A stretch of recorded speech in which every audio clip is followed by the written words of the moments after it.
Bismillahirrahmanirrahim. Assalamualaikum warahmatullahi ta'ala wabarakatuh. Yang terhormat kepada Ibu Dr. Lindra Darnella SAGM Hum selaku pengampu mata kuliah Hukum Internasional kelas A. Pada video kali ini perkenankanlah saya Muhammad Wafa Aryansyah Munir dengan NIM 21103040001 akan menjelaskan pasal 1 Konvensi Wina 1969. Saya akan membahas mengenai scope of the Prison Convention yang berbunyi The Prison Convention applies to treaties between states, yaitu konvensi ini berlaku untuk perjanjian antar negara.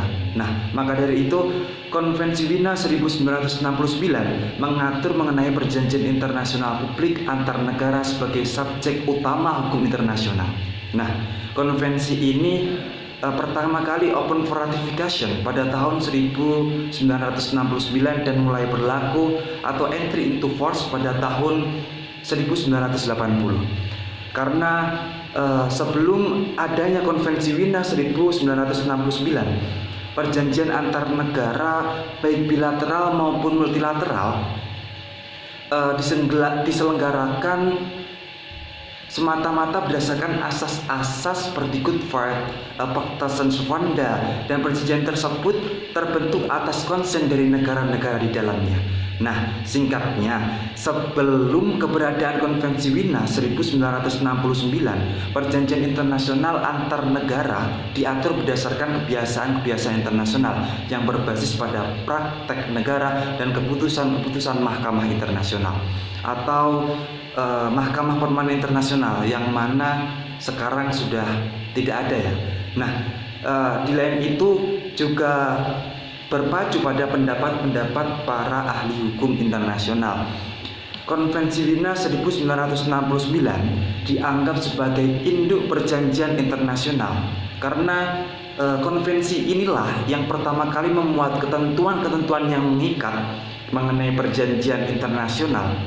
Melalui konvensi ini, semua ketentuan mengenai perjanjian internasional diatur mulai dari ratifikasi, reservasi, hingga pengunduran diri negara dari suatu perjanjian internasional. Mungkin bisa kita ambil contoh mengenai pengunduran negara Amerika Serikat dari Konvensi Wina pada tahun 2002 lalu.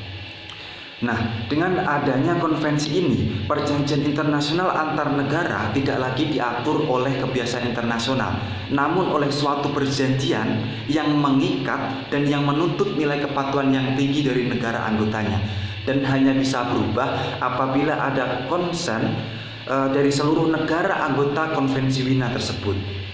Tidak seperti kebiasaan internasional yang dapat berubah karena ada tren internasional baru. Maka dari itu Konvensi Wina tahun 1969 merupakan induk dari pengaturan perjanjian-perjanjian internasional. Karena konvensi inilah yang merupakan konvensi pertama yang berisikan pengaturan perjanjian internasional baik secara teknis maupun material, dan ketentuan dalam konvensi ini merupakan kumpulan dari kebiasaan-kebiasaan internasional yang selama ini berkaitan dengan perjanjian internasional. Bahkan seiring berjalannya waktu, konvensi ini atau Konvensi Wina 1969 ini telah dianggap sebagai kebiasaan internasional yang mengikat bahkan negara yang tidak menjadi pesertanya.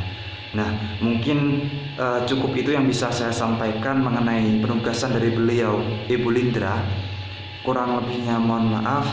Ihdinas siratal mustaqim. Assalamualaikum warahmatullahi ta'ala wabarakatuh.